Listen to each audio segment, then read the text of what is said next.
இதுவரைக்கும் ஆன்மால இறைவன் இருந்து ஆட்டி விச்சு பார்த்துருப்பீங்க. ஒரு ஆன்மா ஆண்டவனாக ஆட்டி விற்கிறதை இப்பதான் பார்க்கிறோம்.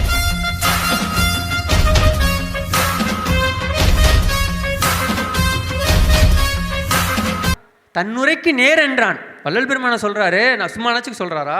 இறைவன் சொன்னாரான் கூப்பிட்டு, ராமலிங்கம் இங்கே வா இங்கே வா, உனக்கு ஒன்று சொல்கிறேன் அப்படி. என்னப்பா அப்படின்னு கேட்குறாரு. அவர் சொல்கிறாரு, உன்னுரையும் என்னுரைக்கு நேர். நான் சொல்லணும் தனியாக இல்லை, சொல்கிற வார்த்தைகள்லாம் நமது நீள் வார்த்தைன்ட்டார். இறைவனோட எக்ஸ்டென்ஷன். எப்படின்னா ஒரு செக் புக்கில் கையெழுத்து போட்டு கொடுத்தாங்கன்னா, செக் புக்கில் கையெழுத்து போட்டு நீ எவ்வளோ நாள் ஃபில் பண்ணிக்க அப்படின்ட்டார்.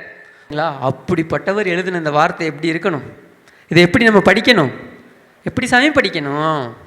அப்படியே ஒவ்வொரு எழுத்தா படிக்கணும்ல. ஓகேங்களா? தயவுசெய்து உணர்வுக்கு வாங்க ப்ளீஸ். அதான் நான் கேட்குறேன். உணர்வுக்கு வரமாட்டோம். நம்மளோட உணர்வு வந்து ஃபுல் அண்ட் ஃபுல் என்ன ஆயிருக்கு அப்படின்னா மழுங்கடிக்கப்பட்டிருக்கு. நல்லா நினச்சிக்கங்க. நான் ரொம்ப ஒரு டெக்னிக்கலான விஷயத்த சொல்கிறேன், தயவுசெய்து புரிஞ்சுக்க முயற்சி பண்ணுங்கள்.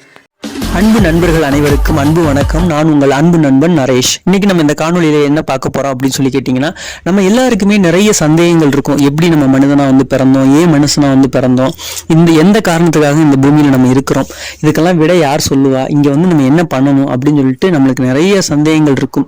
இந்த எல்லா சந்தேகங்களும் நம்ம தீர்ப்பதற்காக ஒரு புத்தகம், ஒரு சின்ன புத்தகம் நீங்க படிச்சீங்கன்னா போதும், உங்களோட அத்தனை சந்தேகங்களுமே தீர்க்கப்பட்டுரும்.